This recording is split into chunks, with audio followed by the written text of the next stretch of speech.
ಆತ್ಮೀಯ ವೀಕ್ಷಕ ಬಂಧುಗಳೇ, ಪಾಟೀಲ್ ನ್ಯೂಸ್ ಅಲರ್ಟ್ ಸುದ್ದಿಗೆ ಸ್ವಾಗತ, ಸುಸ್ವಾಗತ, ನಮಸ್ಕಾರ. ಮಸ್ಕಿ ಪುರಸಭೆಯ ಅಧ್ಯಕ್ಷ ಉಪಾಧ್ಯಕ್ಷ ಚುನಾವಣೆಯಲ್ಲಿ ಬಿಜೆಪಿ ಮೇಲುಗೈ, ಅಧ್ಯಕ್ಷ ಉಪಾಧ್ಯಕ್ಷ ಅವಿರೋಧ ಆಯ್ಕೆ.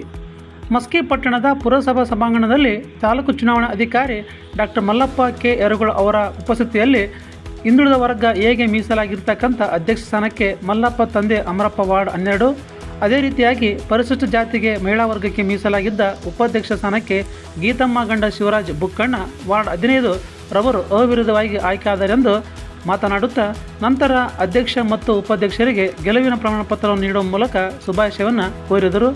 ಒಟ್ಟು ಮಸ್ಕಿ ಪುರಸಭೆಯು 23 ಸದಸ್ಯರ ಸಂಖ್ಯಾಬಲದಲ್ಲಿ ಬಿಜೆಪಿಯು 14 ಸದಸ್ಯರ ಬಲ ಹೊಂದಿದ್ದ ಬಿಜೆಪಿಯು ಕೊನೆಗೂ ಅಧ್ಯಕ್ಷ ಮತ್ತು ಉಪಾಧ್ಯಕ್ಷರ ಎರಡೂ ತಮ್ಮ ತೆಕ್ಕಿಗೆ ಪಡೆಯುವ ಮೂಲಕ ಮಸ್ಕಿ ಪುರಸಭಾ ಅಧಿಕಾರವನ್ನು ತನ್ನ ತೆಕ್ಕಿಗೆ ಪಡೆದುಕೊಂಡಿತು.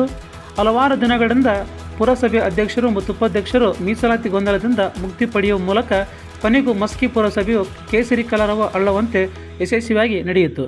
ಈ ಸಂದರ್ಭದಲ್ಲಿ ಮಾಜಿ ಶಾಸಕ ಪ್ರತಾಪ್ ಗೌಡ ಪಾಟೀಲ್ ಬಹಳಷ್ಟು ಸಂತೋಷ, ಸಂಭ್ರಮ ವ್ಯಕ್ತಪಡಿಸಿ ಇರುವಷ್ಟು ಅಧಿಕಾರವನ್ನು ಮಸ್ಕಿ ಪಟ್ಟಣ ಜನತೆಗೆ ಭಾಳಷ್ಟು ಅಭಿವೃದ್ಧಿಪೂರ್ವಕವಾಗಿ ಕೆಲಸ ಮಾಡಿ ಎಂದು ನೂತನ ಅಧ್ಯಕ್ಷ ಮತ್ತು ಉಪಾಧ್ಯಕ್ಷರಿಗೆ ಶುಭಾಶಯಗಳನ್ನು ತಿಳಿಸುತ್ತಾ ಮಾಜಿ ಶಾಸಕ ಪ್ರತಾಪ್ ಗೌಡ ಅವರು ಹೇಳಿದರು. ಈ ಸಂದರ್ಭದಲ್ಲಿ ಹಿರಿಯ ಮುಖಂಡರಾದ ಮಹದೇವಪ್ಪ ಗೌಡ ಪೊಲೀಸ್ ಪಾಟೀಲ್, ಪುರಸಭಾ ಸದಸ್ಯರು, ಪಕ್ಷದ ವಿವಿಧ ಪದಾಧಿಕಾರಿಗಳು ಸಂಭ್ರಮಾಚರಣೆಯಲ್ಲಿ ಪಾಲ್ಗೊಂಡು ಸಂತೋಷವನ್ನು ವ್ಯಕ್ತಪಡಿಸಿದರು.